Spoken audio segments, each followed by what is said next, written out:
خیر کی تلاش، خیر کی تلاش، چاہے وہ کسی ادنا آدمی کے اندر مل جاوے، جی ہاں، اور برائی کی تلاش نہیں تھی، چاہے وہ کسی بڑے کے اندر ہو، یہ سمجھنے کی بات ہے۔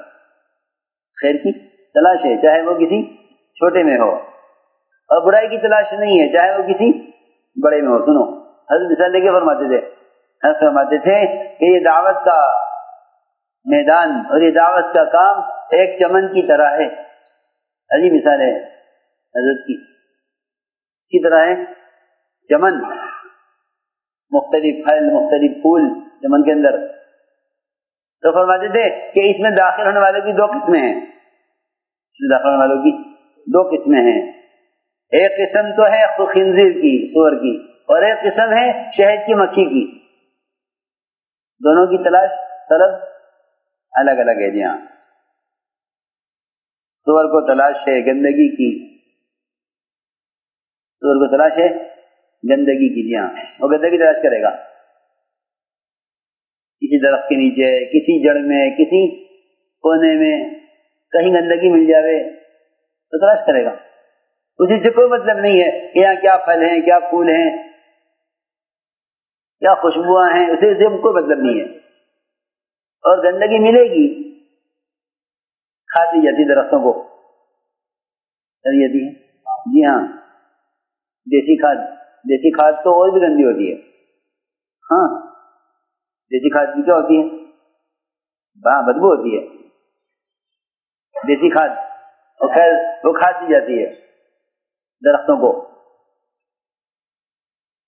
کیوں بھائی ضروری ہے نا کھاد، بولو ہاں بہت ضروری ہے کھاد، جی ہاں،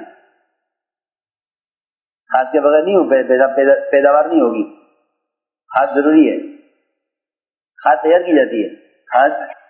کی جاتی ہے، گوبر کی کھاد تیار کی جاتی ہے نہیں، بولو نا، ہاں وہ کھاد ڈالی جاتی ہے جڑ میں درخت کی۔ سنو غور سے، تو جیسے کھاد ضروری ہے کہ ایسے انسانوں کے اندر کچھ خرابیاں بھی ہوں گی، یہ فرشتے نہیں ہیں، جی ہاں، تو سور تلاش کرے گا گندگی اور اسے مل جائے گی، اور شہد کی مکھی تلاش کرے گی شہد بنانے کے لیے، خوشبودار پھولوں سے پھلوں سے رس چاہیے اس کو، اسے کیا بنانا ہے، تو شہد بنانا ہے، جی ہاں۔ اب دیکھو اس کی مثال فرماتے تھے کہ یہ سور داخل ہوگا اور تلاش کرے گا کہیں گندگی ملے، اسی سے کوئی مطلب نہیں یہاں کیا پھل ہیں کیا پھول ہیں، کوئی مطلب نہیں ہے، یہ اس کی لائن کی چیز ہی نہیں ہے۔ اور مکھی کے شہد کی مکھی داخل ہوگی، چاہے کتنا گندگی کا ڈھیر لگا ہو، اسے اس سے کوئی مطلب نہیں ہے، اس کا خبر ہی نہیں کہاں گندگی ہے، کیونکہ وہ طالب ہے خوشبوؤں کی طالب ہے، جی ہاں۔ یہ فرماتے کہ یہ چمن ہے کہ اس میں لوگ داخل ہوں گے، انہیں گندگی بھی ملے گی اور ان کو خوشبو کے پھل اور پھول بھی ملیں گے، کہ اگر لوگوں کی ہدایت کا سامان چاہتے ہو تو یہ لے لو، جی ہاں، شفاء للناس شہد بنے گا، اس سے لوگوں کے لیے شفا کا ذریعہ بنے گا۔ اور جہاں گندگی، حضور اکرم صلی اللہ علیہ وسلم صحابہ کے فضائل صحابہ کے سامنے بیان کرتے تھے۔ سنو پھولی کیسے تلاش کی جاتی تھی۔ ایک جنازہ لایا گیا، ایک جنازہ لا کر رکھا گیا، آپ کو خبر کی گئی کہ تشریف لائیے جنازہ آیا ہے، آپ نے فرمایا ہوا تھا کہ کوئی بھی جنازہ آیا کرے مجھے خبر کرو، آپ سے کہا گیا کہ جنازہ آیا ہے، حضور اکرم صلی اللہ علیہ وسلم نماز پڑھانے کے لیے نکلے تو عمر نے آ کے کہا کہ یہ آدمی اچھا نہیں ہے جس کا جنازہ ہے، یہ آدمی اچھا آدمی نہیں ہے، آپ اس کی نماز مت پڑھائیے، اس کی نماز مت پڑھائیے، یہ آدمی ٹھیک نہیں ہے، یہ اپنی برائی میں اور اپنے بدکاریوں میں بہت مشہور ہے، اب اس کی نماز مت پڑھائیے، اور ہم میں سے کوئی اس کو پڑھا کے دفن کر دے گا، آپ مت آئیے۔ سنو، لیکن آپ آئے، جنازے پر آئے، اور آپ نے اعلان کیا صحابہ میں، اعلان کر کے فرمایا صحابہ میں کہ بھائی تم میں سے کسی نے اس مرنے والے کو کوئی خیر کا کام کرتے ہوئے دیکھا ہے؟ حالانکہ وہ بدنام ہے اپنی برائیوں میں بدنام، جی ہاں، حضرت عمر نے روک دیا آپ کو کہ آپ نماز نہیں پڑھائیں گے اس کی، یہ آدمی صحیح نہیں ہے. اور ہم نے کیا کیا؟ اگر صاحب نے اعلان کیا، کسی نے اسے کوئی خیر کا کام کرتے ہوئے دیکھا ہے؟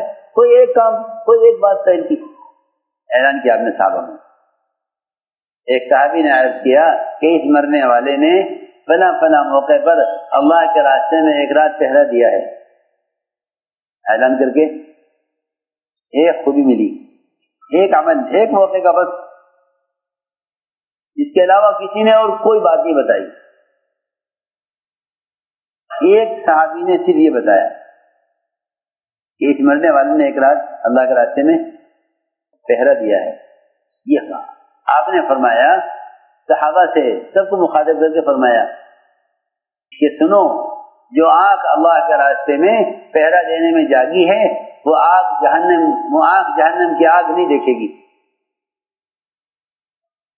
وہ آنکھ جہنم کی آگ نہیں دیکھے گی. جو آنکھ اللہ کے راستے میں پہرا دینے میں جاگی ہے وہ جہنم کی آگ نہیں دیکھے گی. کہ اللہ تو اس کو جنت میں لے جا رہے ہیں اس وجہ سے، اپنے راستے میں پہرا دینے کی وجہ سے، اور جہنم کو حرام کر دیا اس پر. اور عمر تم مجھے اس پر نماز پڑھنے سے روک رہے ہو. ہاں، آپ نے عمر رضی اللہ کو پیچھے ہٹایا. میں عمر پیچھے ہٹ جاؤ،